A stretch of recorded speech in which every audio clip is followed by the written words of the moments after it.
Today we will discuss chapter number 3 of Indian economy. The name of the chapter is Liberalization, Privatization and Globalization. So economic reform since 1991. In 1991, the government initiates a new set of economic policy measures to improve the economic condition of our country. यहाँ पे कुछ economic reforms निकले थे. इनका मतलब होता है सुधार, कि वो हमारे इकोनॉमिक कंडीशन को इम्प्रूव कर सके. The government initiated a variety of policies which fall under 3 heads. 3 heads में इनको डिवाइड करा गया: privatisation, liberalisation and globalisation. These policies were introduced because of several economic crises faced by India. तो इसमें सबसे पहला आता है लिबरलाइजेशन. तो लिबरलाइजेशन में क्या होता है? It is generally defined as the losing of government regulation in a country to allow for private sector companies to operate business transaction with fewer restrictions.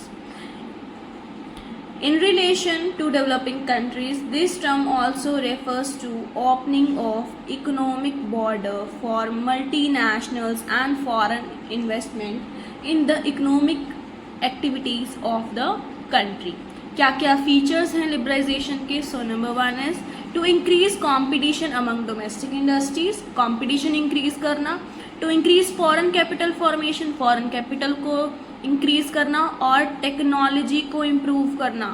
यहाँ पे to decrease the depth of the country. Depth को कम कर देना. To encourage cross border trade. Encourage करना cross border trade को, export import को. To expand the size of the market. Expand कर देना मार्केट के साइज को. इसके बाद आता है इकोनॉमिक रिफॉर्म्स अंडर लिबरलाइजेशन. क्या सुधार रहे थे लिबरलाइजेशन के अंदर?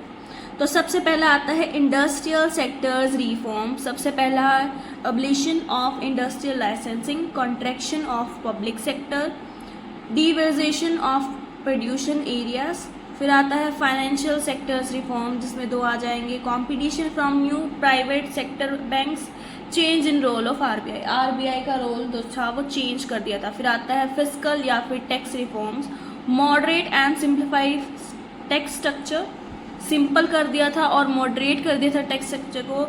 और reduction of indirect taxes. Indirect taxes का रिडक्शन कर दिया था. फिर आता है फॉरेन एक्सचेंज रिफॉर्म्स, जो कि डिवैल्यूएशन ऑफ रुपीज़ हो गया था. Determination of exchange rate by market forces. फिर ट्रेड और इन्वेस्टमेंट रिफॉर्म्स. यहाँ पे इन्वेस्टमेंट सारे रिफॉर्म्स आ जाएंगे यहाँ पे जितने रिफॉर्म्स थे. इसके बाद आता है privatisation. It is a process of offering the public sector units for private participation. यहाँ पे प्राइवेट पार्टिसिपेशन सेक्टर्स को भी फ्रीडम दी जाती है, पब्लिक सेक्टर यहाँ पे देती है. It also means the withdrawn of the state from an industry either partially और fully. It may also mean diversion of industry primarily reserve for public sectors. कुछ फीचर्स हैं ऐसे ही प्राइवेटाइजेशन के जैसे लिबरलाइजेशन के थे. It helps to improve the financial condition of the government. यहाँ पे इम्प्रूव करी जाती है फाइनेंशियल कंडीशन को गवर्नमेंट की. It helps to raise funds through disinvestment. It reduce the workload of private sectors. यहाँ पे प्राइवेट सेक्टर्स का जो वर्कलोड है वो भी कम कर दिया जाता है. It increase the efficiency of the government undertaking. It provide better goods and services to consumer. अच्छे goods और services भी दिए जाते हैं consumer को. It encourage healthy competition within an economy. It facilitate foreign direct investment. FDI means foreign direct investments. Method to privatize. क्या क्या methods हैं? यहाँ पे 5 method हैं. सबसे पहला disinvestment, डीनेशनलाइजेशन, कॉन्ट्रैक्टिंग, फाइनेंसिंग और लिक्विडेशन. इसके बाद आता है ग्लोबलाइजेशन, जो कि it means integrating the domestic economy with the world economy. It involves creation of network to link up economic, social and geographical boundaries of the world. It is the process of turning the whole world into one borderless world. यहाँ पे whole world को turn करके one borderless world में convert कर दिया जाता है. इसके भी कुछ फीचर्स हैं to help the economy to adopt new and flexible method of production. यहाँ पे हमें न्यू फ्लेक्सिबल मेथड्स को अडेप्ट करना होता है.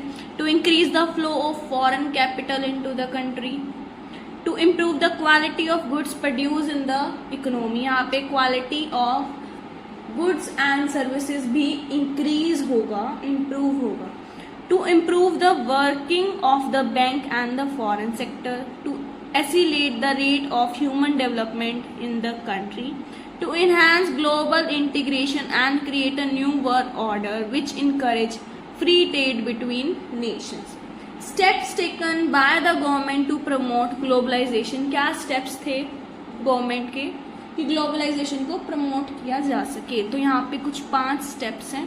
सबसे पहला, increase in equity limit of foreign investment. फिर है partial convertibility, liberal foreign trade policy, reduction in tariff, tariff में रिडक्शन किया जा रहा है, विड्रॉन ऑफ क्वांटिटेटिव रिस्ट्रिक्शंस. फिर आता है an appraisal of LPG policies.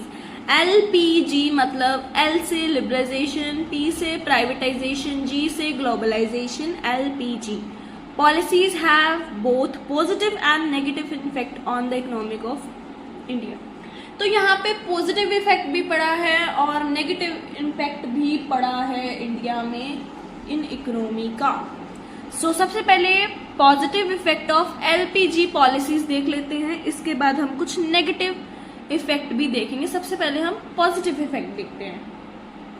तो सबसे पहला है a vibrant economy means India has become a vibrant economy with the introduction of LPG policies. The growth rate of GDP has been.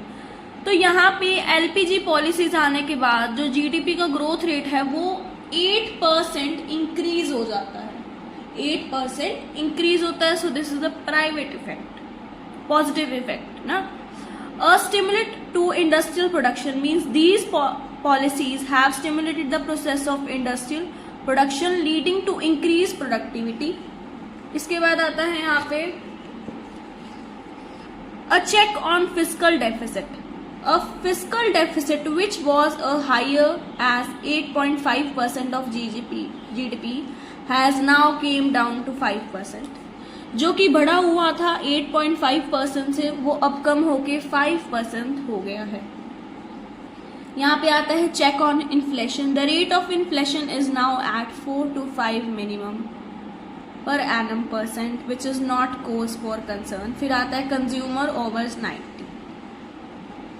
So over 80, consumer have access to more variety and better quality of goods and services. A substantial increase in foreign exchange reserve.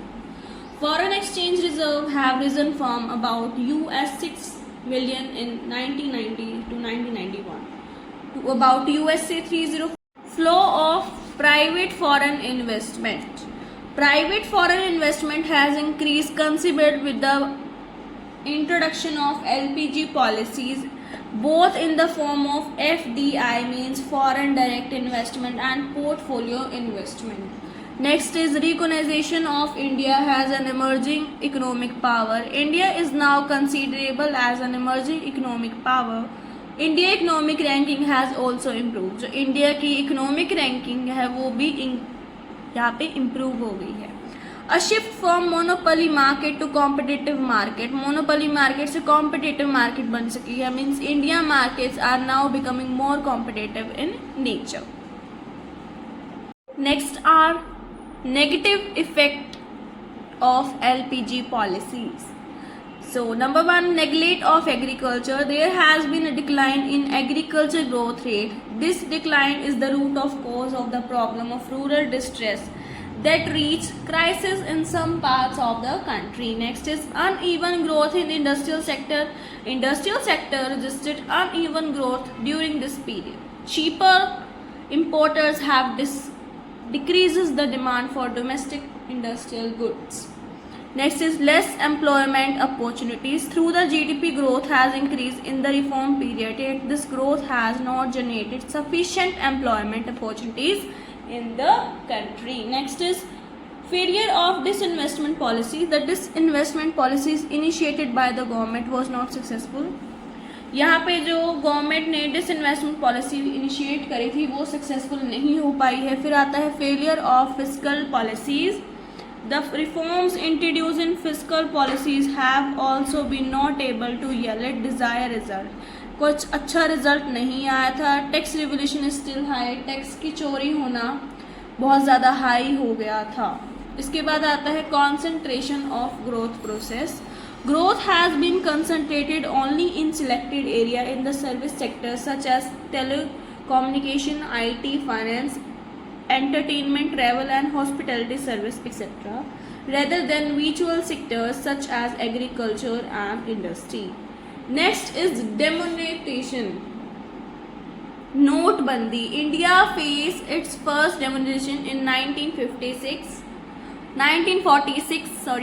and second one is 1978. On both occasions, the reason was to combat black money that were circulated wide and large. On 8th November 2016, India witnessed its third phase of demonstration, wherein Prime Minister Narendra Modi banned 500 and 1,000 currency notes with immediate effect.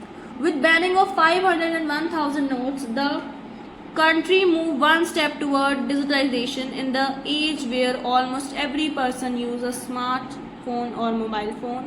The concept of online wallets came out of to be very successful. आजकल सारे ही online transactions करते हैं. Online wallet refer to an electronic device that allows an individual to make electronic transactions. The announcement of the demonetization of the currencies has caused a huge inconvenience of the people. Cash crush become a major problem due to inability of small currency demonetization. फिर क्या objective थे behind demonetization के? It is an attempt to make India corporation free. It is done to curb black money, to control escalating price rise, to stop funds flow for illegal activity, to make proper accountability for every rupee they process and pay income tax return, to make a cashless society and create a digital India. Cashless society यहाँ पे हटा के digital India यहाँ पे है. Next is GST means goods and services tax. The goods and services tax is a value added tax levied on most goods and services for domestic consumption. It is paid by the consumer. However, it is limited to the government by the business selling the goods and services. Goods and services tax means GST provides a revenue for the government. यहाँ पे revenue provide करता है government को. The term GST has been defined in Article 366(12)(a) to mean any tax on supply of goods and services or both. Expect taxes on supply of the alcohol, liquor for the human consumption. GST came into effect from 1st July 2017 through the implementation of the 101st Amendment of the India Constitution. These are some objectives of GST: to eliminate classification dispute between goods and services, to bring uniformity in tax rates and automated companies, to ensure ability of indirect tax credit across the value chain and avoid cash-in effects, to ensure simplification of registration, filing of return, tax administration, to harmonize tax-based laws and administration procedure across the country, to minimize tax rate slips and prevent unhealthy competition among states, to ensure free movements of goods across the without any additional tax. So this is the chapter number 3 we have completed successfully. Do like, share, subscribe.